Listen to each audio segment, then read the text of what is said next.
Users of Reddit, what's the creepiest/most unexplained thing you've seen in broad daylight? There's a homeless guy that gets sent quite regularly to a hospital in Dallas. Dude has nothing other than bones from calves down. Just skeleton feet. What happened was when the freeze hit a year or so ago, frostbite started taking everything away. He won't let doctors remove them because the local kids pay him like $10 to see it. The smell is so bad the nurses and doctors, from a level 1 trauma center, will gag, puke, even cry because of how awful that stench is. Nothing comes close to describing it. A man with freshly exposed bone on his arm and missing a substantial amount of skin and muscle walked up to me in a parking lot asking me calmly for cigarettes. It really freaked me out, and told him I was calling 911 for him. He immediately ran off and I gave his description to 911. There wasn't much blood, but the guy clearly needed immediate medical attention. This was in San Jose on an afternoon about 5 to 6 years ago. Still have that image giving me nightmares to this day. I used to live on a farm and one morning there was a full horse leg on our driveway. Like still had part of the hip attached and was fresh. We sprinted down to our horse paddock to find all our horses completely fine. We disposed of the leg and never got an explanation. Very creepy. Peas. This happened in Canberra, Australia, so there's no mountain lions or bears around here. Crossing at a busy intersection and seeing my perfect double walk towards me. We basically eyes locked until we passed each other. A total mindfuck. Even more disturbing. Instead of stopping and chatting and being amused by the entire biological coincidence, my immediate subconscious reaction was a massive rising internal rage that someone somehow had stolen my face. Very, very weird. Once read an article about how there aren't that many different facial features when you consider how many people are alive. So this article claimed it is not only likely there are doppelgangers of all of us right now somewhere on this planet, but maybe several. Kinda makes sense when you think about it. When I was a teenager, I was at a friend's house when his parents and family were not home. I was on his back porch tying my shoes, then I went back into his house. Tying my shoes, a 20 seconds action. No. I walk inside and his entire family is back home and they're sitting at the kitchen table eating dinner and they ask me what I am doing here. They're staring at me like I am crazy and asking why I just walked into their house.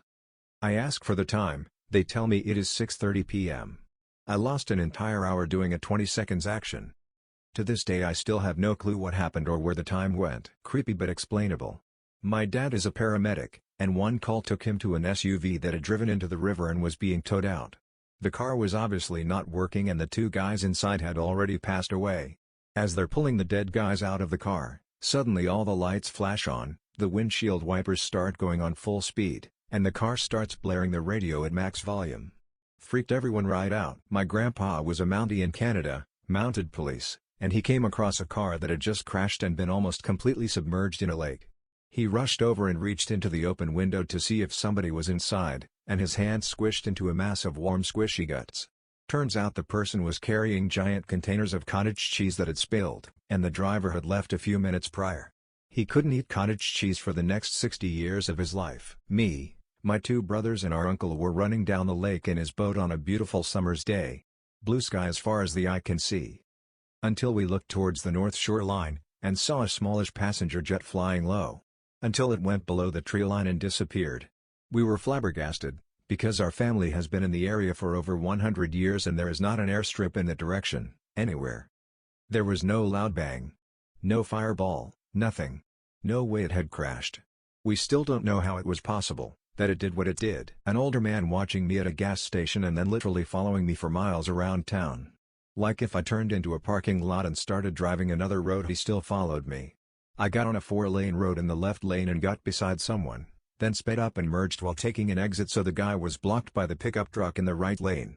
That's probably the scariest thing I've ever had happen in broad daylight. It was 1984, I was 15 years old and was alone at my older sister's house. It was late morning, I had just got out of the shower, still wrapped in a towel when I heard a noise outside. I looked out a window and watched a complete stranger tying the doorknob of the main entrance to the railing of the deck with a rope I used to walk the dog with. He then leaned a mop, that was on the deck, against the door. I called my sister, told her what happened, got dressed, got the heck out of the house through a different door and hid in the bushes until police arrived. The house was somewhat remote with no close neighbors. Found out later the door he tied up was unlocked. No clue how long he had been lurking around before I knew of his presence. To this day we have no idea who that was and what his motives were. Beyond creepy, definitely unexplained. My dad, brother, and I went to a movie theater one day in Florida, Was around 4-ish, so it was getting darker but still light out.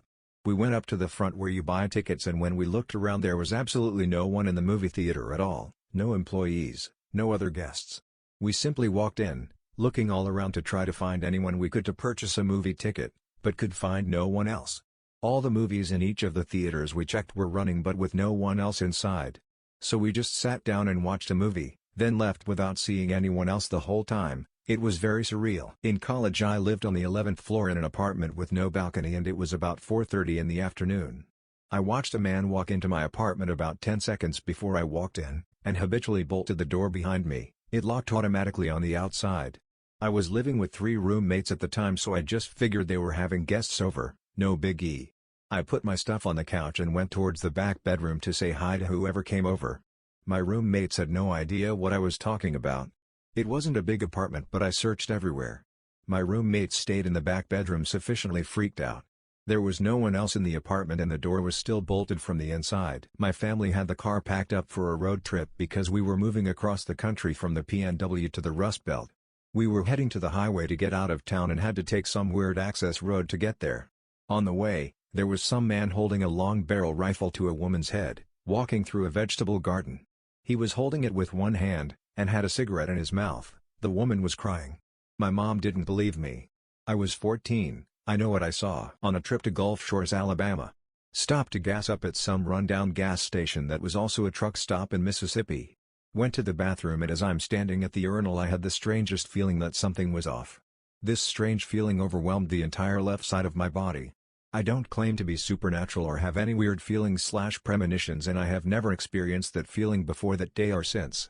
Anyways, I get up on my tippy toes to look to my left where the stalls were located. There was this deranged-looking white guy with nasty, greasy-ass hair and a fucked-up scowl on his face staring directly at me. The most typical-looking psycho killer you could imagine. He had to have been standing on the toilet because I could see his whole face and the upper part of his shoulders. Immediately zipped up and got the fuck out of Dodge. Didn't even wash my hands. My high school girlfriend and her family all talked about the ghost in their house and always said that it sounded like a man wearing boots walking down the hallway.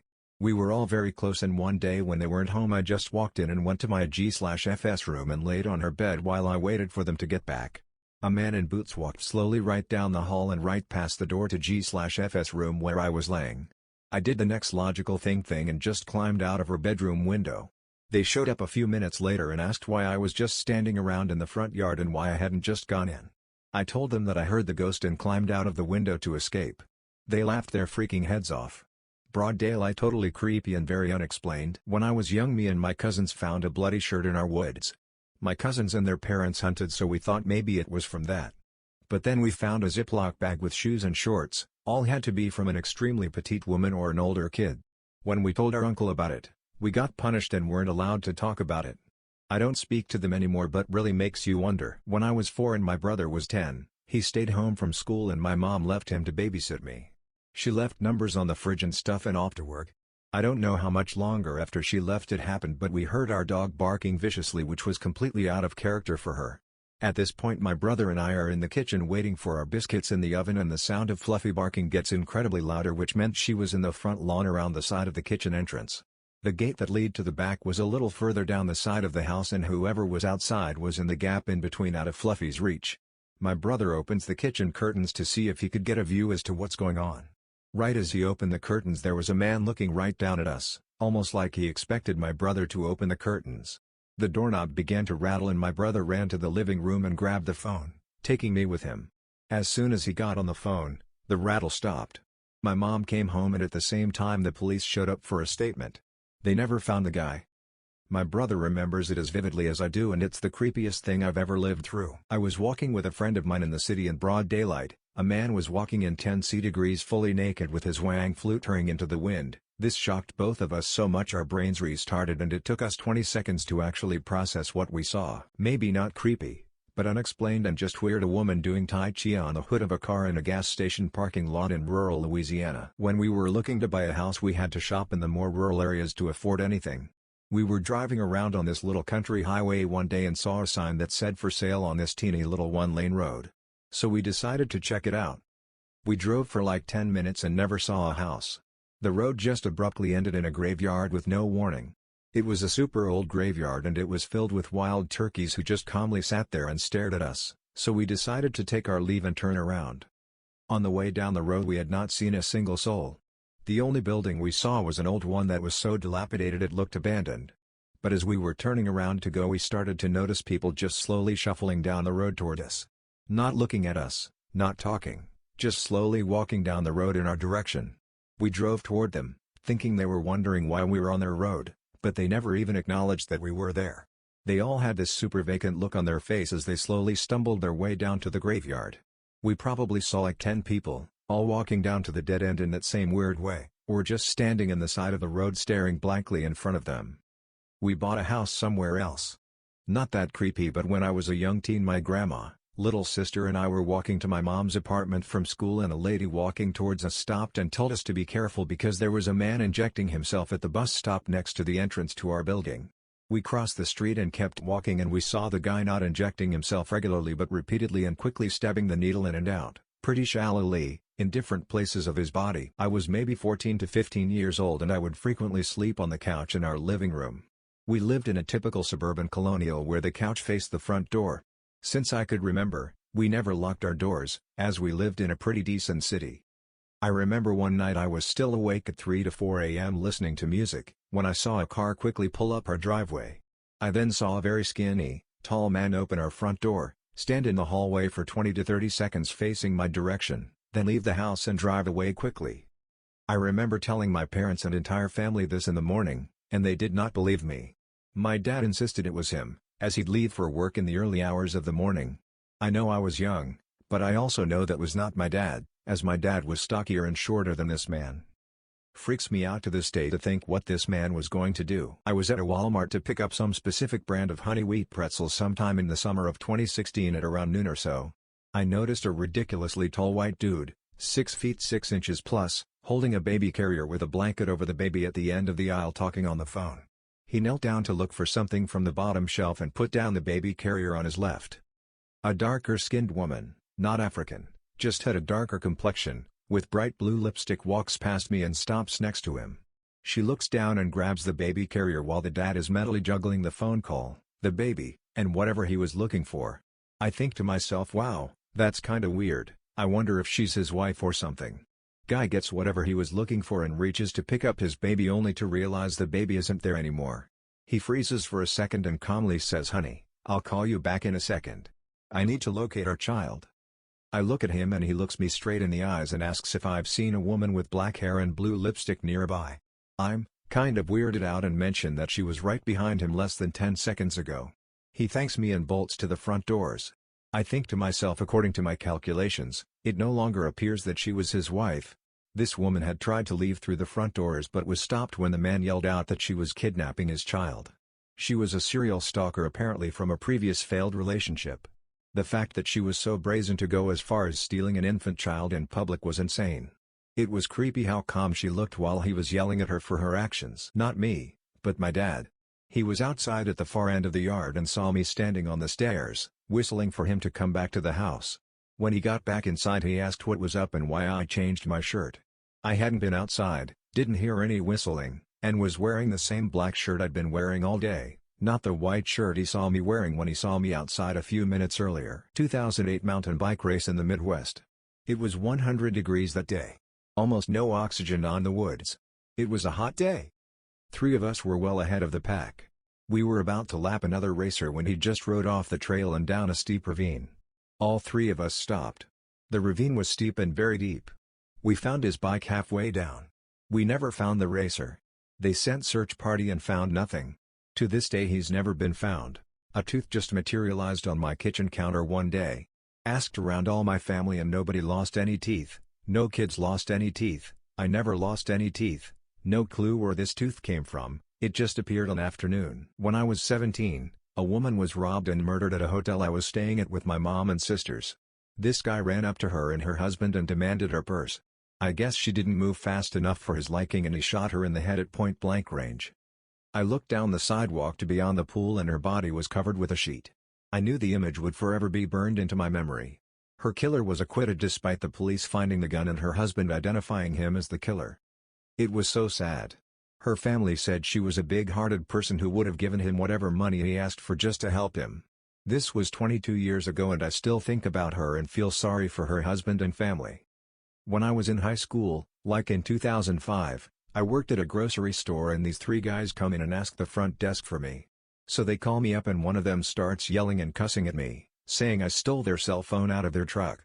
Saying they were going to call the police. I had no idea who they were, but they knew my grandpa somehow. Eventually one of the managers intervenes and makes them leave, banning them from the property, and so they said they'll call the police from the gas station across the street. That was the last I ever heard about it until about 7 or 8 years later. I'm at a bar and some guy I never met confronts me about it again, saying I stole his dad's phone. We argued back and forth and I denied it over and over. He had probably 4 or 5 buddies with him and they all start surrounding me, my brother and cousin. So eventually I just caved and apologized. His phone got stolen, never really admitting I stole it, because I was just trying to get drunk, not jumped by a bunch of guys. To this day I still have no clue who any of those people are, how they knew my grandpa or why they thought I took the phone. It was a few years ago. My brother and I were on a beach doing some diving until some really big waves started to come, so we started diving to avoid them. Between one dive and another, I saw a fully fit man, all tattooed, long wavy hair and a cord with a shell on his chest. He was slowly walking towards the water. When I submerged from the next dive he was gone. So I turned to my brother and he had a look of astonishment and I asked if he had seen it too and he confirmed it. We easily spent almost an hour looking for this guy on the beach but we didn't find him. To this day we believe it was Poseidon taking a walk in his mundane form. Homeless man walking down the street of LA was mumbling to himself and then started yelling at himself and just punched himself in the side of the head. Hard. I can still hear the cracking sound that it made and blood started running down the side of his head through his hair. I was like 10 and ever since this and some other experiences I've been incredibly weary of homeless people and do not trust or feel comfortable near them. A woman pants around ankles butt naked standing straight up on the sidewalk of a busy intersection peeing. Where it lands it lands.